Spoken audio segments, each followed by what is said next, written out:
Travis, is it Sartain or Sartain? Sartain. Sartain. Okay, because Jason said it last week. Sartain. I'm like, this whole time I thought it was Sartain. That's me mispronouncing. Well, I only have half my family that says Sartain. So. Do they actually? Yeah. Okay. Is there like an internal dispute inside the family of the right pronunciation? Or Well, what? even with my own brother. It really? So he says Sartain? Yeah.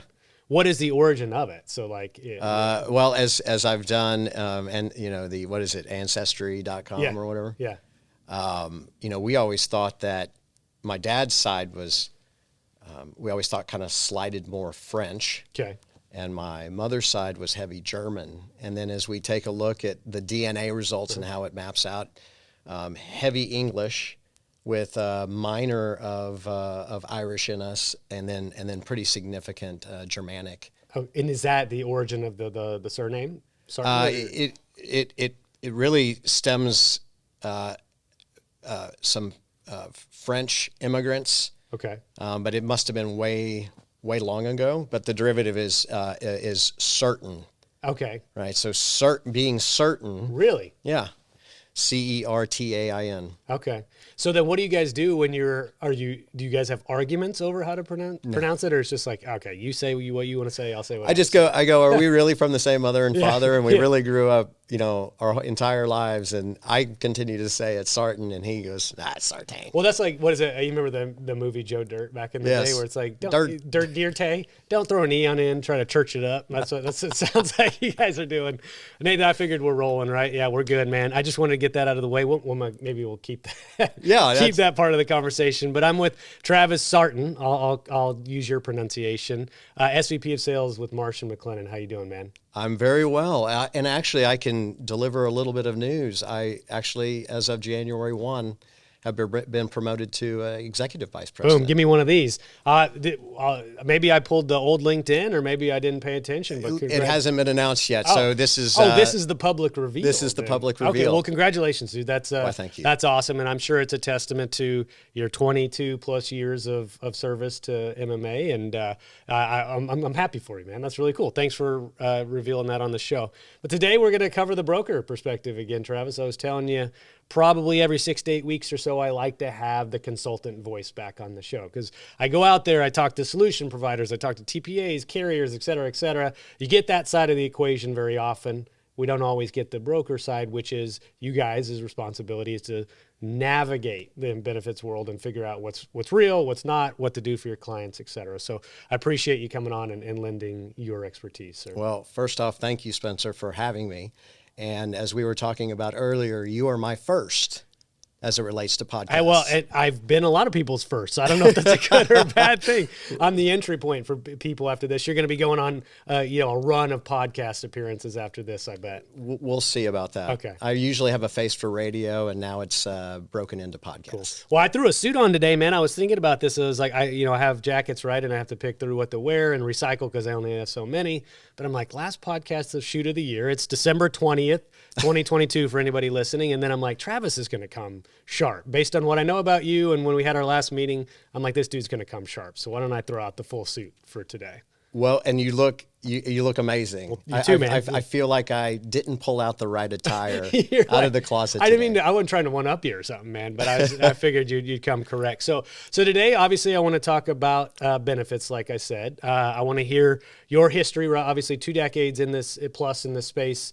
I'm sure you've seen it all. And so I want to hear about the evolution of the benefits world since you've been in it. But first, let's get to know you, sir. I've gotten a chance to know you over the past couple of months. I think you have some interesting hobbies that I'd like to have you share. But why don't you just tell us a little bit about yourself, man? Sure. An aspiring Midwesterner by birth. Okay. So I hail from around Jefferson City, Missouri, which is the capital of Missouri. Yeah.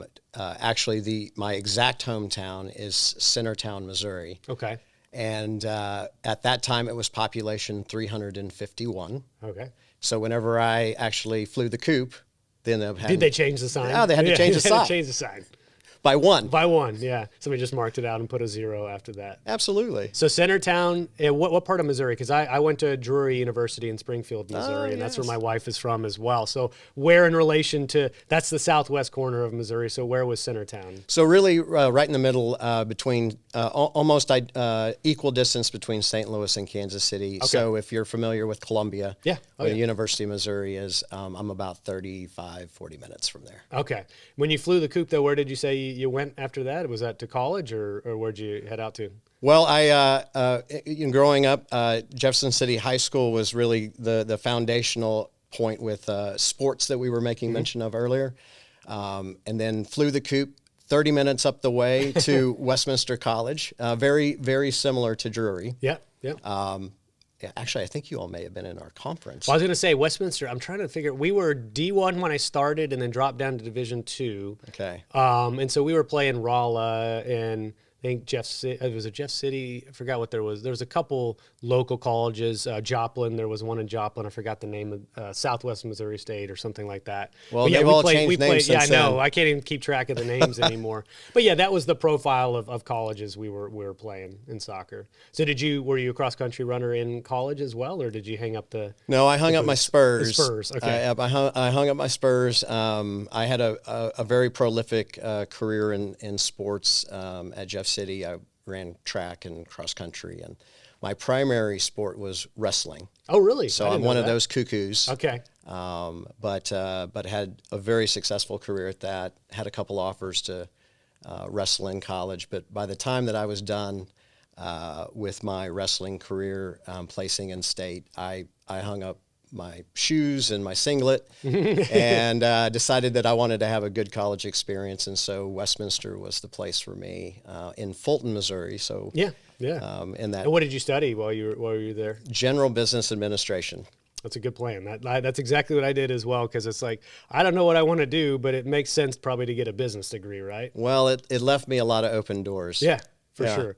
But so talk me through, though, because I was very close on the cusp of not playing soccer in college, had, already been admitted to UT, was going to go down and stay with a buddy. We had a dorm picked out. And about 3 weeks prior to actually deciding to go down there officially, I got a phone call that said, hey, do you want to play soccer? Come check out Drury University campus, see what it's all about, and let us know. And it was that one trip made me change my mind. But first off, you were saying where? Where's Drury? Yeah, well, I knew another buddy of mine had been recruited there too, and I was like, well, I've heard of it. It's in Missouri. I have no idea what it is. Are they any good? You go through the whole, that was not pre-internet. I'm not that old, but that was you didn't know how to research it properly or where they stacked up. But I visited in the spring. The campus was beautiful. Grass was green. They had a beautiful field. It was, like I said, Division I at the time. And I'm like, you know what? I think I could do this. And it was not a very long decision for me to make either. I think I'd convinced myself I didn't want to play soccer, but I really did.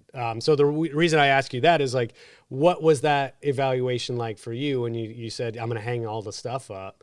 Did you ever have that lingering, I wish I'd played, or wish I'd pursue sports, or were you happy? So I left everything on the mat whenever I ended my career, my high school wrestling career. I placed in state, which was I was a four-time state qualifier.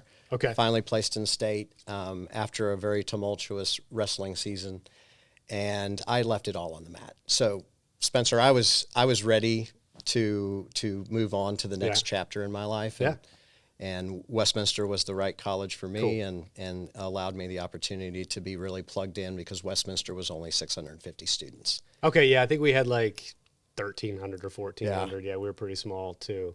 That's a good college experience, though, because, part of it, you get to know everybody, right? And everybody knows everybody, right? So you're not really anonymous. You're not getting away with making too much trouble. But it's pretty fun when you see familiar faces on campus almost every single day, and you develop your friend group and things like that. So after college, though, did you – I don't want to get into benefits just yet, because there's a couple cool things about you.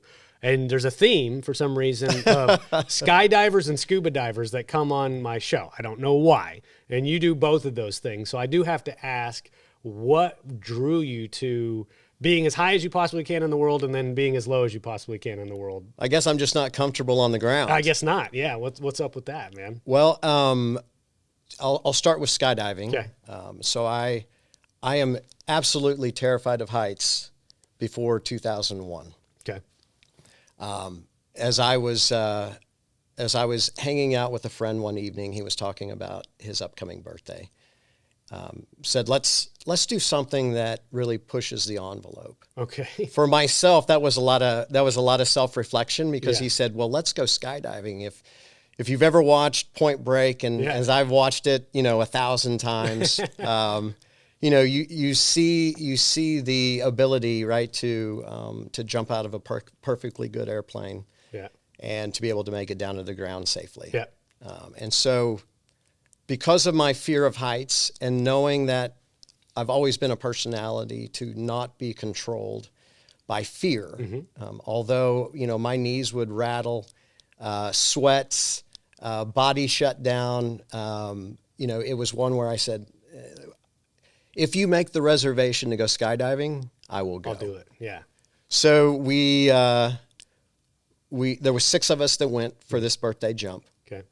After that jump, we concluded that jump. Then he and I both said, let's go ahead and continue this. Let's see where we can go. Yeah. And for me, it was every time that I saw that door open on the side of the plane, you see the open sky, and I'd have those same body reactions that, I needed to learn how to really hone that in and really center myself to break through that wall.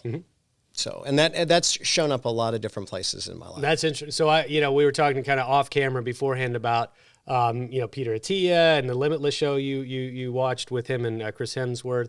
And I was bringing up Wim Hof and the breathing techniques and stuff like that. I was listening to a guy the other day that was talking about nasal breathing and making sure you can actually control your breathing. He was doing it while he was going into an ice bath.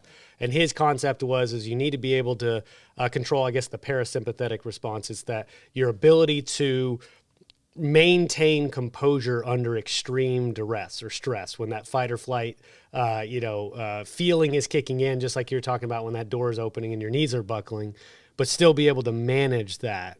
I imagine if you can manage your stress and be composed in that setting, anything that you encounter in the benefits world is pretty easy by comparison, right? This podcast is brought to you by True Captive Insurance, a premier medical stop-loss captive for employer groups ranging from 25 to 1,000 employees. True Captive believes in healthcare that is personal and insurance that isn't complicated. That's why they take a white glove approach, making it easy for employer groups to transition into a program built specifically for them. Check them out at truecaptive.com. Well, it shows up professional world. It shows up in my personal world, faced with new family challenges. Yeah. What are my kids up to? Right now it's a divide and conquer between my wife and I on all their activities. And How many kiddos you got? so I've got 2. 2. Okay. I've got a beautiful daughter, 13 years of age, and I've got an amazing son, great sense of humor. He's 9 years of 9. age. Okay, 13 and 9, and probably pretty active, I'd imagine, at those ages, right? With Extremely. extracurriculars, yeah. So you guys divide and conquer and manage all the the organizational stress, right, of getting people where they need to go. Can I ask you though about? So we've done the skydiving, right? Yes. We've covered that. How frequently are you going to do that now? Are you still skydiving? I today? am. Okay. I am. I'm at 497 jumps. Oh my God. Are you going to stop at 500? Is that the milestone we're going to? That's a significant milestone. Yeah. I will apply for my professional skydiving rating at that point. Okay. And so we'll see where it goes. What does that do for you if you get your professional rating? It's just another notch in the belt. Okay. So it would allow me to do additional things, like if I wanted to fly into a stadium or something along those lines, I could do that. But that's for a really future event. We live in Prosper, I was telling you, and they opened up the high school stadium. Of course, this is Texas, and high school football is king, and so they have this massive stadium. We go to the inaugural game. We don't know it, but there's a flyover, and a guy jumps out of an airplane, lands at the 50-yard line. It's got an American flag and a Texas flag, and I mean it's the most Texas and America thing you can possibly imagine. But I guess you could eventually be that guy if you wanted to do that. I could eventually if I desire. If you desire to do that. Yeah. But, so the other side of the spectrum, right? Obviously going under sea level now. How did you discover that you wanted to scuba dive as well? My wife and I traveling. Okay. So as we were, when you get married, you're always looking for alignment in what you and your mate, what you can have in common. Yeah. And so our spectrums are completely different. As my adventurous side, my wife's a little bit more grounded, but scuba diving was one when we were making trips to Mexico or to Grand Cayman or to Costa Rica. We both decided that would be a hobby that we could share together. And did y'all start as snorkeling and then go to scuba diving, or just go right into the scuba diving? We had snorkeled before, and then we were like, this may be not as fun as what we would like. Let's add a little layer and intensity to it. And so But she's never gone up in the air and jumped out of a plane. Actually, she's jumped twice. Okay. Yes. So twice suggests that she's not all into it like you are. She said that one of us has to survive as a married couple. That's fair. It's like the people that know the recipe for Coca-Cola are never allowed to fly in the same plane together, right? Just in case it goes down. Maybe a good idea that both Sartains are not on the same plane in case something happens, man. But so scuba diving was this other kind of hobby of yours, but how do you decide which one you want to do and how often, because obviously you've got work-life balance you've got to keep as well. So is there just something with certain regularity you decide, hey, let's go here and go scuba dive now, or what? Yeah, it really comes along with whatever travels we may have, and if we can plan ahead to make sure that we're current with our proficiencies. My wife, she did experience a kind of an inner ear situation with one of our last dives. So our diving career is a little bit on pause. Well, you just have to find maybe it's racing cars or something like that. Well, we were talking about that earlier. I do like to find myself behind a fast car, and either that or I'm in the driver's seat while my wife is driving. Yeah. That is entertaining and scary all in the same Whether or not way. it's a fast car, she's still driving it fast, right? If she's anything like She's got some skills. Yeah. Well, that's cool, man. Well, let's enter into the benefits world. I always love to get to know the person sitting on the couch, and I am way less adventurous than you, but so I'm always fascinated when somebody has a hobby like that, because I think I'm just kind of secretly, vicariously drawn to the people that climb mountains or jump out of planes and stuff. Well, be careful. I know. Don't invite me. You always have an open invitation.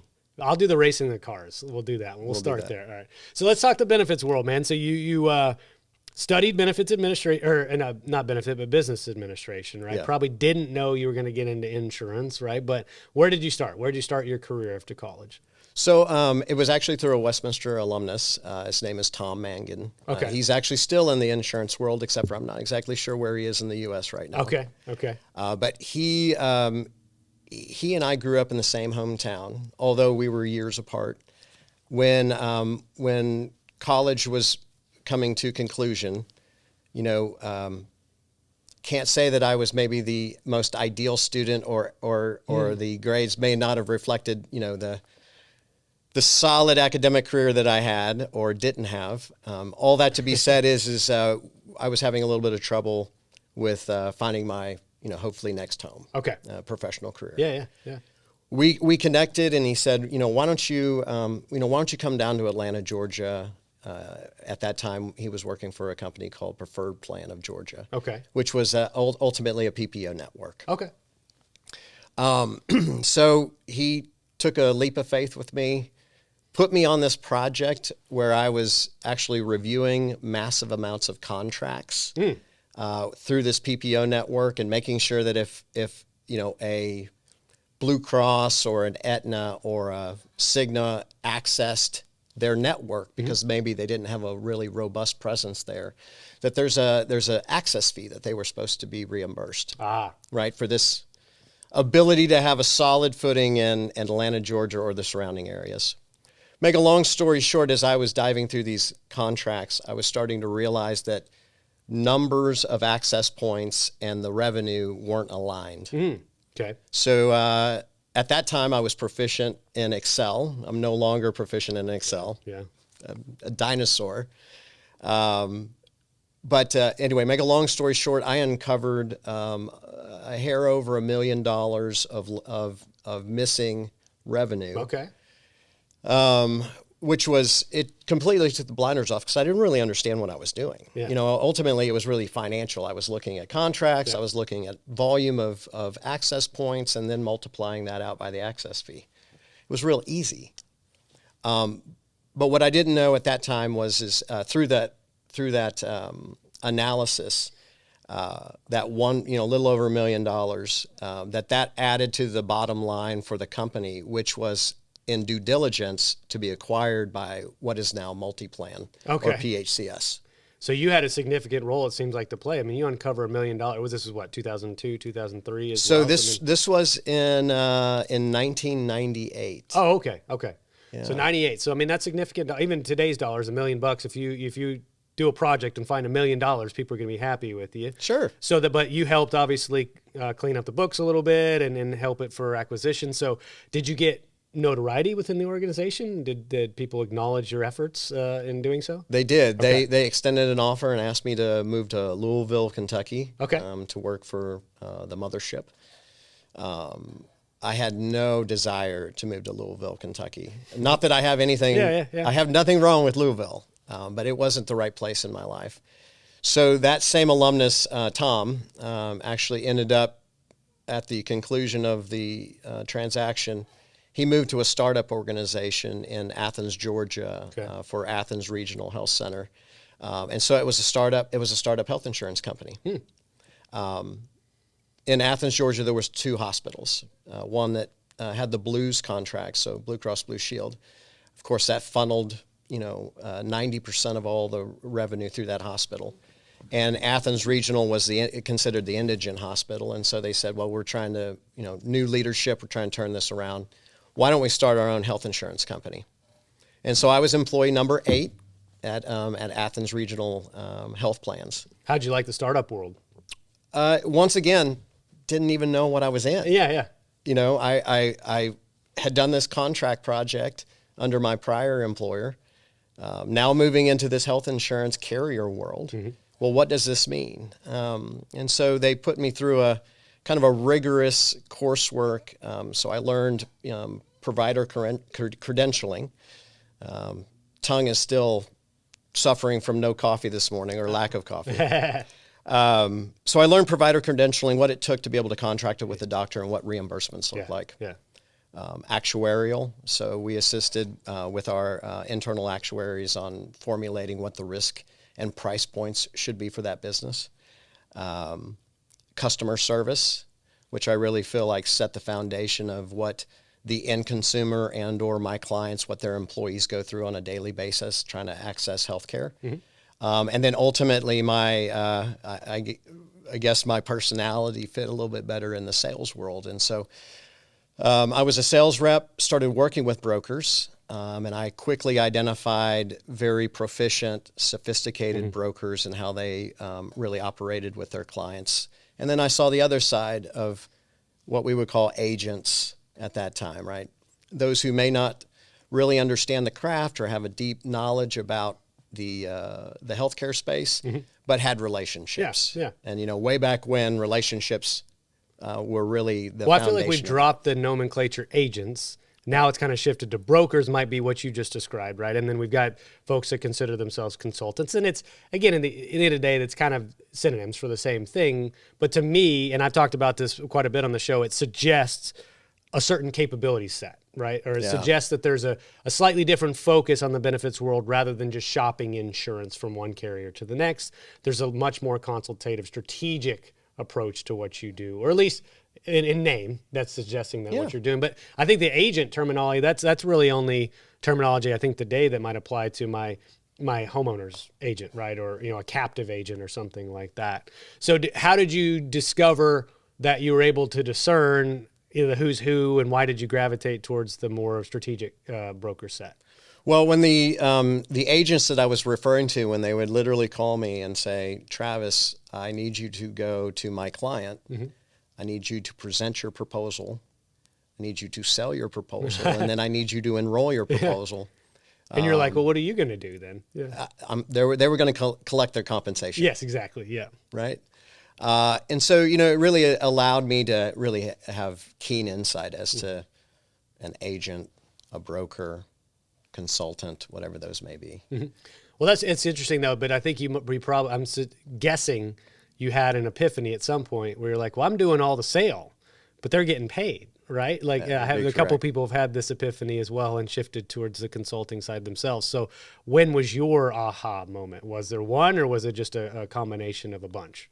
Well, it really was due to my, I was in Athens with Athens Area Health Plan for about 2.5 years. We worked in a 16 county radius, so very, very small marketplace for us. Mm-hmm.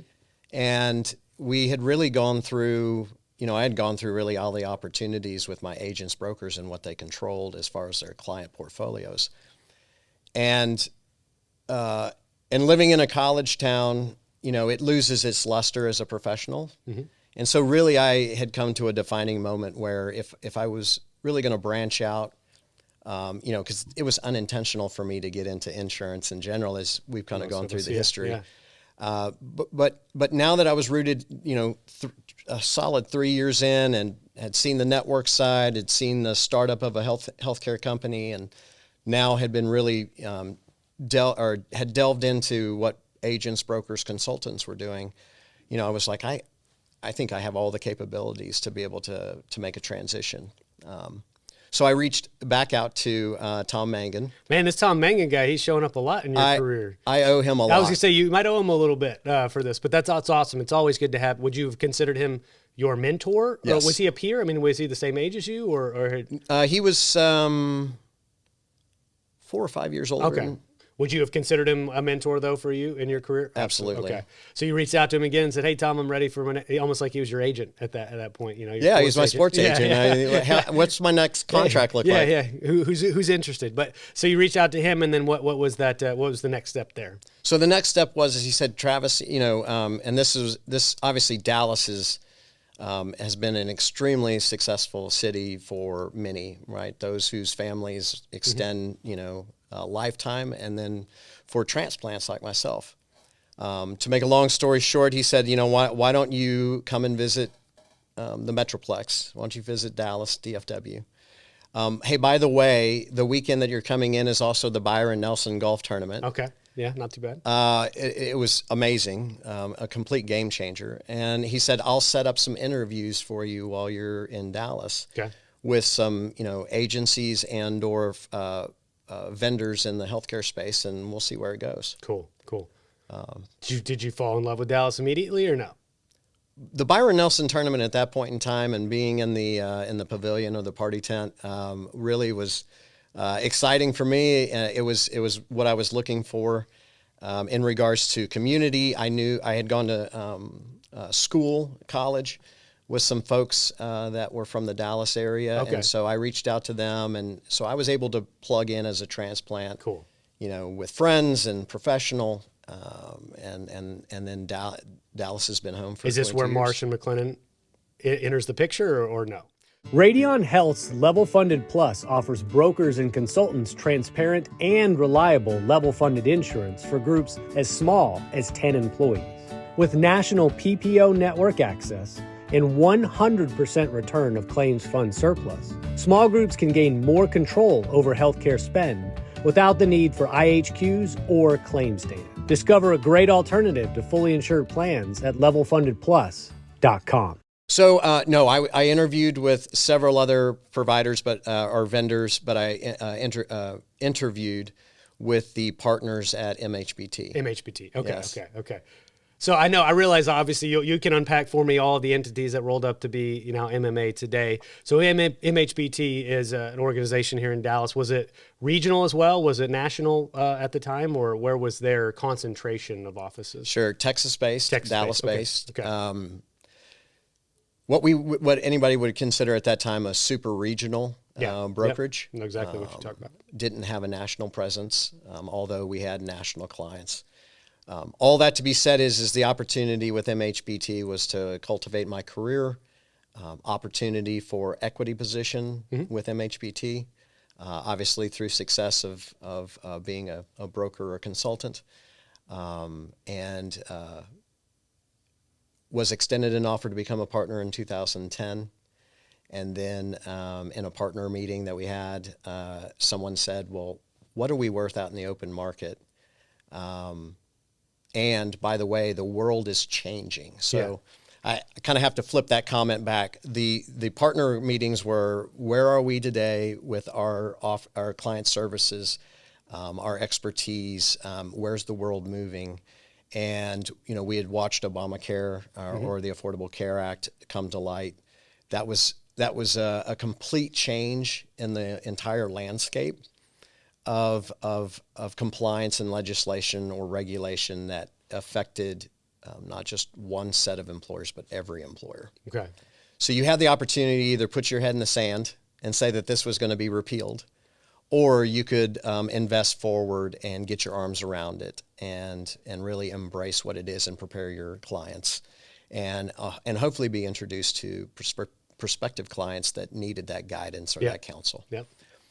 So anyway, make a long story short, we were seeing the world change. We were seeing a lot of acquisition take place, and we were also seeing the competitive landscape of who we were competing against, and actuaries, medical directors, ERISA attorneys, technology, communication. All of these were facets that we saw the world moving, and it takes a significant amount of investment. Yeah. To be able to get your alignment with where the world is. So was it a proactive putting yourself out in the market? Had there been a previous approach? Like who courted who there? Well, once we decided that the investment was going to be maybe more than the partners could bear, then that was the question of, well, if we were to decide to go out to market, what type of an evaluation would we have? And then everything from there cascaded to interviewing the marketplace. We spoke with anybody and everybody just to make sure that we understood, where they were, how they were evolving in this. And although we never really thought we were going to align ourselves with such a significant presence of Marsh or Marsh McLennan, it was absolutely the right opportunity for us at that time. Well, you take me back a minute, because you mentioned Obamacare, obviously the Affordable Care Act. Did that start this wave of acquisition that we see today? Because there's just so much activity in the broker world today, where it seems like every day you see an announcement from somebody rolling up to somebody else. So yes, was it predating the Affordable Care Act, or did that accelerate it? It really after well, it was implemented in 2010. Don't quote me on that, although now it's permanent. Yeah. Did I said that? Yeah. 2 years after, I think that's 2012. Okay. That's where we really started to speak with other agencies or brokerages. Where were they at? They were feeling even worse struggles than we were. And so we were doing some minor acquisitions at that time. Okay. Nothing significant. And then as we entered into the Marsh McLennan relationship, they were missing a hub in the Southwest region. And so MHBT was the anchor hub, so the corporate office for the Southwest region. Okay. Well, I just see so much activity these days. And, I have a lot of friends that work with what you would consider a quote unquote boutique or mom and pop agency. And you wonder, how do you compete nowadays with a Marsh McLennan, with an Aon, with a Mercer, with a Lockton, because of the scale and the resources they have, that a lot of times it seems an inevitability that they will eventually be gobbled up, right? Because they're running good businesses, they're smart people, but it's a David and Goliath type proposition sometimes to compete. And so I just wonder how much acquisition and M&A activity is going to continue over the next 5-10 years, where will the mom and pop style agency still exist as we consider it today? I don't know if you have any thoughts about that. Well, mom and pops are already really exhausted. Yeah. They've run their track. Even your what would be considered a super regional type of agency, what an MHBT was. Would a Higginbotham be in that kind of realm of a super regional? Well, Higginbotham's done an extremely good job of seeing what's transpiring, not only regionally, but on a national basis. And they've postured themselves to make a significant amount of acquisition and or state expansion themselves. Yeah. And so I would say that they eventually that may be a decision for them. Yeah. But the way they've postured their track, I think they're going to run for quite a while. Well, yeah, I mean, you use the term super regional, and that is the first name that popped in my head because I know they don't have a national presence, but they certainly do have heavy regional south, southwest, and southeast presence. And there's smart folks over there. Just Yes, the first name to pop into my head. But I just kind of contemplate the future of this consulting space. Or do you, through the leverage of technology, could you be a solopreneur in the benefit space and still compete pretty well if you've got efficiencies created through technology and you're just a good salesperson or you're just a good consultant? I just love to think about what the shakeup of the space may be. But I'd like to shift over a little bit to, if you don't mind, Travis, kind of some self-funded philosophy, because I know you do a lot of that. That's obviously the naming convention of the show. But I always like to hear kind of personal philosophies about the space, what kind of stuff you like to do. But so how did you get introduced to this notion of self-funding in general? Was it at MHBT or was it prior? So it was at MHBT. Okay. As I was growing my clientele, my portfolio. Fully insured was relatively easy to grasp, and then as you're getting opportunities to visit with other employers, obviously the more you move up the employee size chain, sure. Self-funding becomes more of an opportunity, and or sitting back and discovering through the conversation with the client or prospective client that, they were looking to take more control, more control of their healthcare experience, plan designs, at least at that time when I was initially exposed. Yeah. And so it was trial by fire. I taught myself self-funding in about 2 weeks. How did you teach yourself? Well, darkening a lot of doorways within MHBT Okay. for those brokers, consultants that were a little bit more seasoned than I was. Kyle Moss and Kirk Johnson, Marcus Humphrey, Fred Pacina. All of those gentlemen were internal mentors and coaches for me. But they also said, listen, the best thing to do is dive into it, start reading contracts. We'll work you through some mechanics, but then reach out to some trusted stop loss vendor partners and, have them run you through, how the contract works and exposures front end and back end and in the middle and all of those particulars. And so it was drinking from a fire hose. Yeah. Well, I have a biased opinion about that, obviously being an ex-stop loss rep myself, but one of the things that I considered as a strategic advantage for me as a salesperson is the willingness to go train young consultants, young account managers on self-funding. I figured if I could spend time training them on what is stop loss, well, how does self-funding work, what's a spec, literally what I did for my YouTube videos, doing that in person and offering up like, hey, I'm not going to come in and talk to you about Sun Life at all. I'm going to come in and teach you about this or teach you about that. They would welcome me in the door. Absolutely. And then by giving that free value, right, over time, they'd associate, oh, well, Spencer, he sells Sun Life stop loss. Let's always make sure he gets an opportunity. Or in a jump ball situation, let's put it their way. So that was kind of that approach to me, consulting with a consultant by training or educating people that needed that education. But still to this day, and one of the reasons I do this and one of the reasons I made those videos is like, there's not a set course. Nobody sits you down and says, all right, watch these 25 modules and learn self-funding.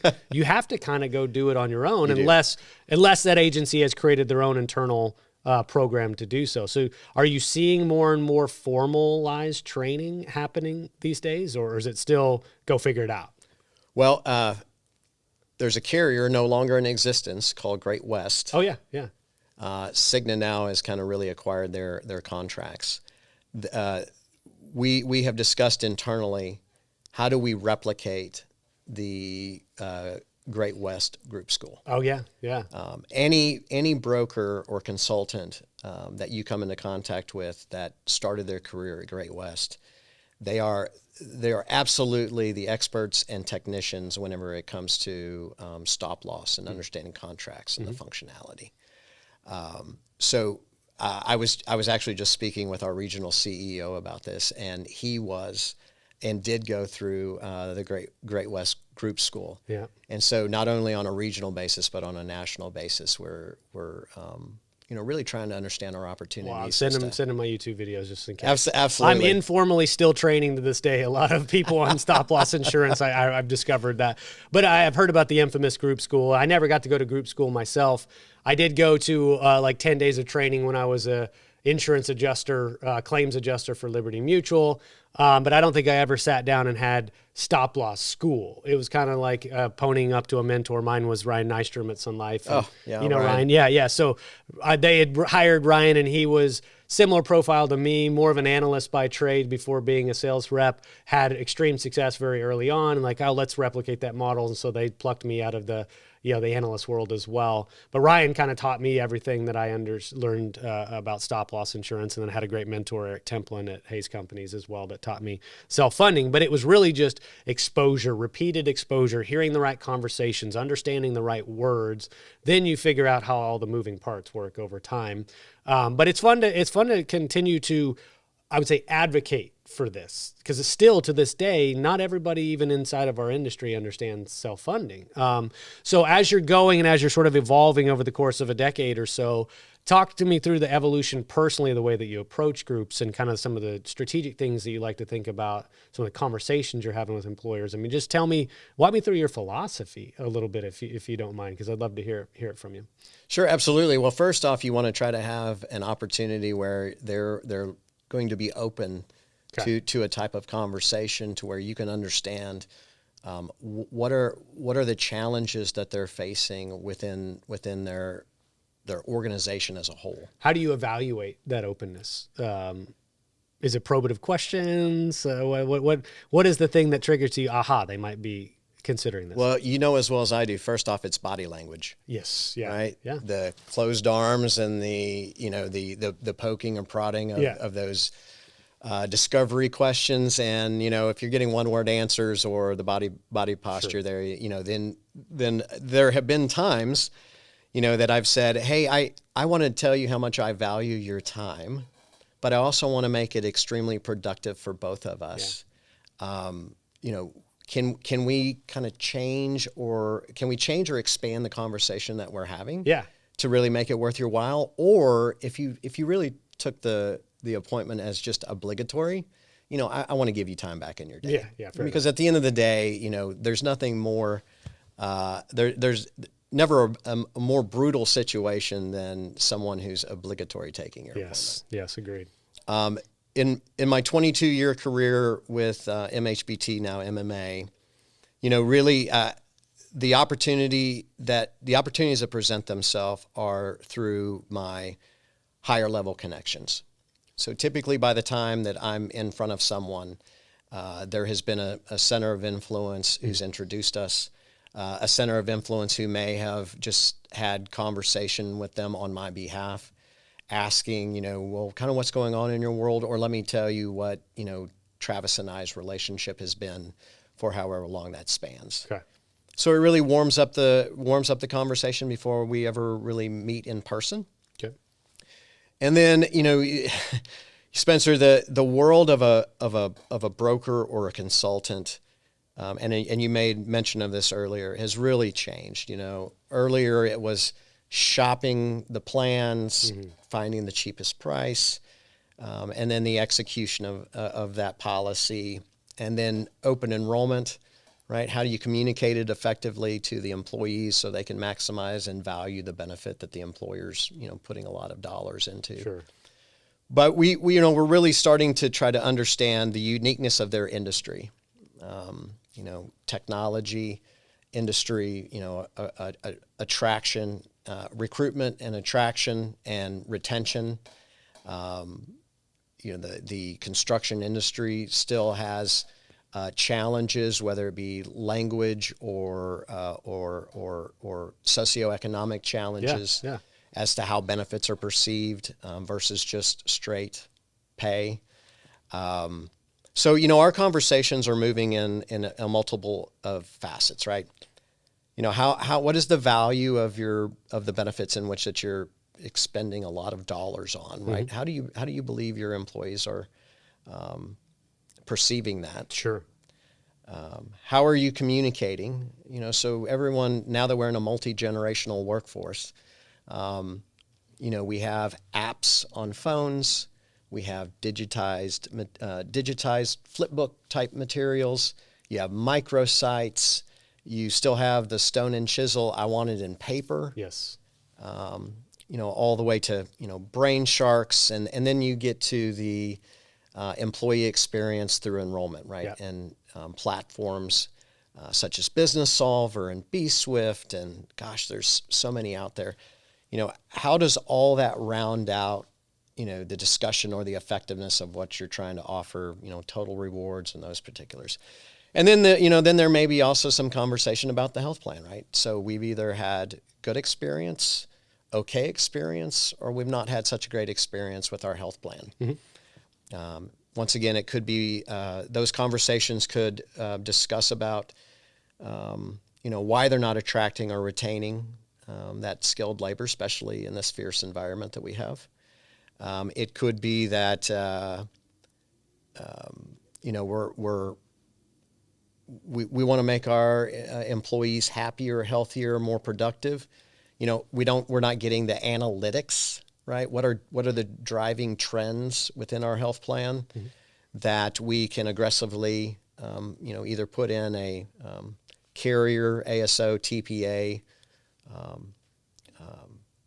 solution, right? Hypertension, diabetes. So it sounds like throughout the course of this conversation, I'm hearing there's a lot of, it's mostly inquiry from your standpoint, right? Like what is important to you, number one? Correct. Where are the problems, right? How are you communicating what you have to the employees? What type of feedback are you getting? What are the demographics of your group? So there's a lot of investigational, right? And then I'm sure at that point you have at least a more narrow picture of perhaps a solution set that you might be offering. Do you do a lot of transitional, fully insured to self-funded transitions, or are you picking up most groups that already have been self-funded and you're sort of honing their attack? We're on a mission to partner with the most innovative companies in America to fix health benefits, one plan at a time. NavMD has created a blueprint that delivers world-class benefits to 155 million Americans. Better benefits starts with data intelligence.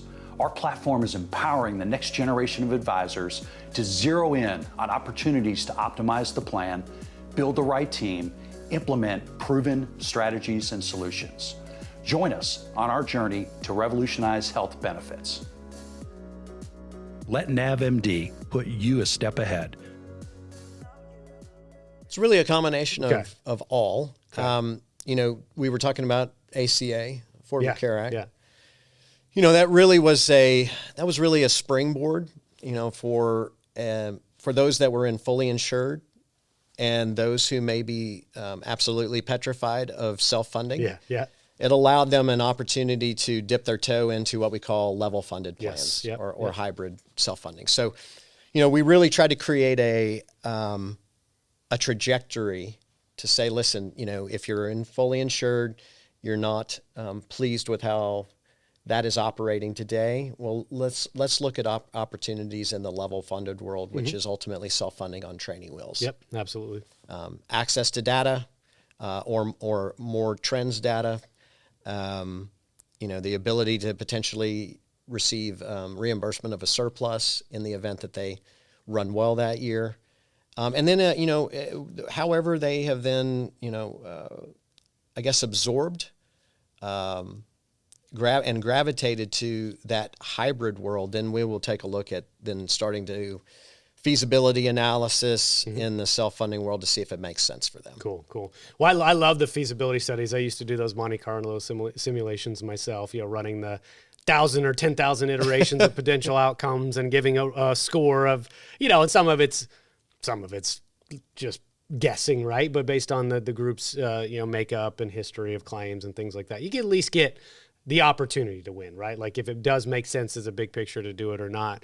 How has, kind of pulling it forward to present day, I'd love to hear, recently I had some folks on the show talk about the CAA, right? And the impact of transparency laws and things like that. How do you think that's going to start changing the conversations, or probably already has, with your groups preparing for, I think December 27th is the Come to Jesus date. How is that kind of changing the conversations you're having with these groups and taking action to make sure they're compliant, Are you guys having those? I'm sure this is kind of the, I would say, precipitating most of your conversations these days. Yeah, it's kind of the bane of our existence right now. Okay, okay. But understanding where a client is, the carrier's position, providing that transparency service on the client's behalf, and or recognizing if the ASO carrier or TPA is going to perform those functions, explaining now that there may be an unbudgeted cost associated with those services. Yeah. And now, obviously, in the world of prescription, right, the transparency and compliance that's aligned with that. So we, fortunately enough, we have a tremendous amount of compliance experts behind us, and ultimately they built a playbook. Okay. Right. So I have a transparency guide for dummies that luckily Nice. I get to utilize on a daily basis to guide a client with whichever platform they're on, but guide them through on making sure that they're up to Well, I speed. think, transparency is an overly utilized word sometimes, and, what transparency actually means depends on the context of what you're saying it. But in my opinion, the intent of these regulations are a good thing. Now, there's always unintended consequences of government regulation and intervention, but my hope is that it makes it easier to shop, makes it easier to uncover ahead of time what something may cost and allow a consumer to make a more educated decision. And then also obviously helps employers at scale uncover where some of the unnecessary expenditures are and the overpaying of certain procedures and things like that. I think it'll hopefully make everybody better, but of course the execution of those things is going to be yet to be determined. So how do you think this is going to shake out next year? I mean, we're going to have some scary situations. We're going to have some employers made examples of, some big fines. What do you think, if you had a little crystal ball, what was going to happen in the next 6 months with CAA? I don't mean to sound boring at this on my response. Okay, that's all right. But anytime that something of this magnitude comes through, it's going to take 6 months to a year more for us to really understand how this is going to change the landscape. Mm-hmm. In my opinion, I believe due to the transparency and the public outlay of that information, I think you're going to see some very innovative companies obviously be able to get their arms around these elusive reimbursements, behind the scenes. Mm-hmm. That, when we hear about the health systems and the carriers, and how they come to the 1159 PPO or network contracting disagreements. Yeah. I think what, in my opinion, I believe what's going to happen is you're going to have that data be collected by some innovative healthcare company, and it's really going to bring that cost transparency, not only on medical services but also in the pharmacy space. I think it's going to bring it to the surface. We saw this a little bit with Dr. Bricker mm-hmm. and Compass, where they were kind of re-engineering data, and then we're offering consumer services to be able to show quality and potential cost before the service was rendered, or being able to really have the ability to shop particular health systems for particular services, and then the member having the opportunity to play part of that consumer steerage. Right? Where were they going to go? Where were they finally going to go? Because usually it went towards their deductible and out-of-pockets. And if they were on a consumer-driven health plan or a high-deductible health plan, HSA eligible, they're trying to preserve what assets they have in their HSA accounts. And Absolutely. So, the engagement by the consumer, I think, is just barely dipping the toe in the water. I think we're going to start to see, once again, extremely innovative healthcare companies pull that data and then be able to use it for the benefit of the employer and also for the employee. Well, and I can envision a day when we get to an Amazon-like shopping experience for for healthcare. Like I can see this being perhaps part of that tipping point to get us there. The technology, the framework for an Amazon style website already exists, right? It's being able to extract that data, make sense of it, and then present it to a person who can interface with it simply to make decisions. I don't think we're that far away. And I know there's a couple solution providers I think I've even talked to that they're attacking that exact MO.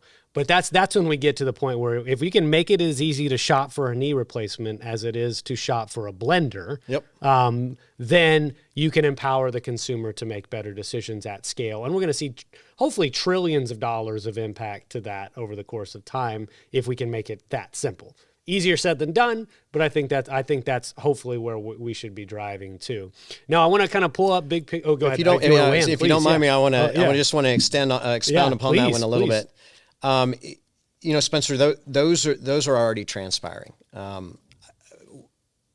Over the past 6 to 7 years, I refer to it as incentivized healthcare, right? So the reduction or elimination of out-of-pocket expenses, whether it be deductible or co-payments. Yep. These particular benefit plan designs are really making an entree into the marketplace. We're seeing major carriers align in either joint ventures or they're really creating them internally. For instance, United Healthcare did a joint venture with a company called Bind. Yep. Now it's called Surest. Yep. Where someone has the ability, right, to shop the entire Metroplex and identify, a $0 cost, a $10 cost, or a $20 cost, or whatever it may be. The copay range, right? Yeah, the copay range, or once again, I think doing something like that as well. So and Simple Pay. Yeah. And so I see the progression with our major carriers. They're still obviously operating in their traditional manner, and they're bringing a few innovations to the marketplace. I think they'll continue to drive that. But they move at a little bit slower pace. But these joint ventures or these new innovations within health plans, like I said, I refer to it as incentivized healthcare. My team is beat over the head because I've used that term. I can't tell you how many times, but in my opinion, I see those gaining significant momentum because employers are looking to provide, once again, best in class, consumer steerage, and then better value for their. Well, and the only caveat I would place on a consumer-driven plan that's sort of constructed or in partnership with the carrier, right, is we're still focusing on the front end expenditures, right? So maybe we lower that copay from $25 to $10. Well, that might sound good to the person, right, the member, but what do the back end contracts look like? Like, is there a significant enough delta to the employer's bottom line by this decision-making process that it really has a big financial impact? Or is it just a little bit of window dressing to make the person feel better that they got a $10 copay instead of a $15, right? I think you need to, at least know what's happening on the back end of those things, or align yourself with an independent party that's helping construct those type of plans to get the biggest bang for your buck. Otherwise, it's just repositioning slightly a carrier plan. This is just my personal perspective, but it's directionally moving in the right direction, no doubt. I think I like things to be taken to the furthest degree to get the biggest impact. But what about let's zoom out, let's close things out a little bit.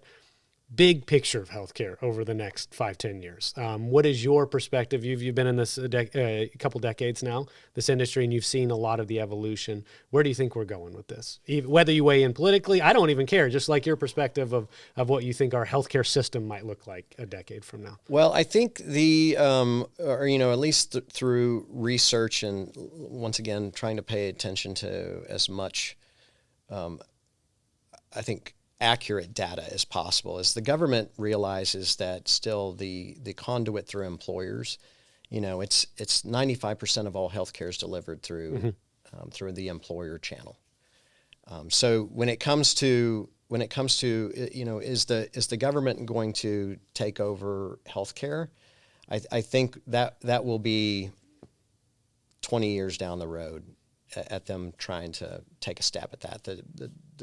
The price tag is just too large. Yeah. Yep. and they don't have the ability and or the experts or knowledge to be able to really delve into it and do something with it effectively. So we've seen this onset of traditional carriers. We've seen them now create EPOs. HMOs have really reestablished themselves as an opportunity because the carriers have realized that they can try to negotiate contracts on volume and quality. ACOs, so we're seeing this movement to more quality delivery of care, controlling costs and volume of business. Which was really kind of the old HMO premise, which was, we're willing to receive this type of reimbursement because we believe that we're going to have this volume of business to make our revenue numbers. But adding on to then, the description of, these incentivized healthcare arrangements, right, where the consumer now is engaged. We also have reference-based pricing that has been a little slower to adopt than really what like it works in pockets, right? It works in pockets, and we're also starting to see major health systems, right, whom are entering into engagements with traditionally reference-based pricing TPAs. Okay. Right. So they're, here in the marketplace, Baylor has always pushed back in reference-based pricing. As many potential consumers have figured that out, going through the health system on a reference-based pricing plan. Baylor was always the sharpest tool in the shed whenever it came to recognizing that, and then obviously trying to make sure they move through their proper reimbursements. Okay. But I think that the reference-based pricing model is evolving, where we're having a high-performance network next to a reference-based pricing model next to a traditional PPO contract. Okay. So aligning price points with each of the different opportunities. But do you ever envision a world where we don't have the notion of a network at all? I believe that is probably five years away. Because that's kind of where I think this should head.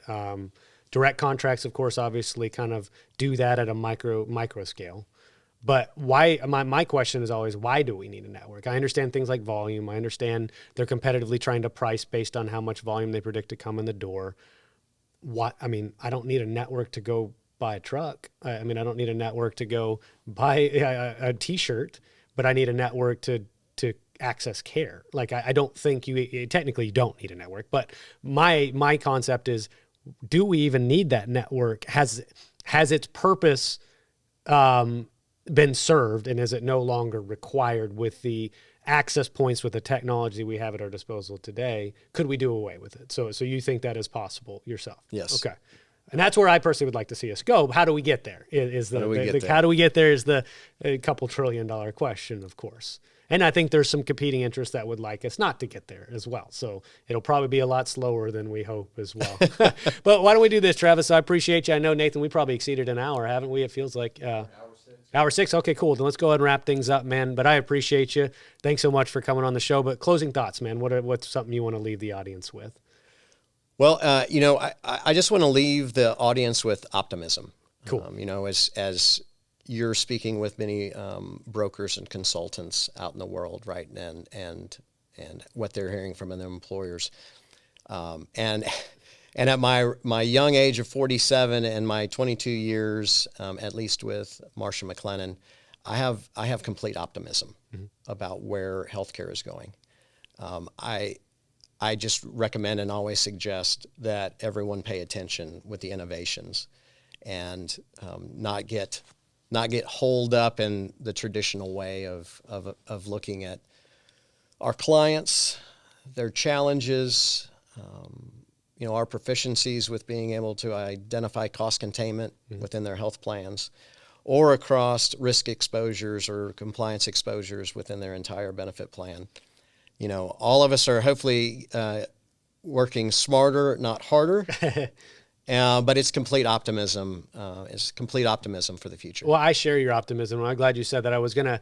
Didn't have the appropriate time, but I was going to ask you how you stay excited about benefits, after 20 years. And this industry has its challenges, there's no doubt. But I think, your answer probably would have been optimism, right? I think there's hope for the future. I do think there's some absolutely brilliant people in our industry that are seeking to solve it from every possible angle, right, as well. It's not just the broker consultant world.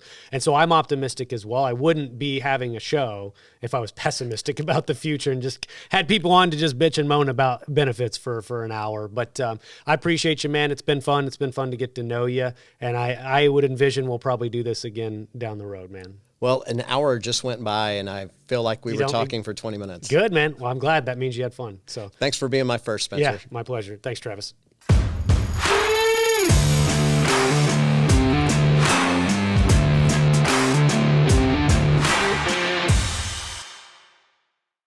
True Captive believes in healthcare that is personal and insurance that isn't complicated. Check them out at truecaptive.com.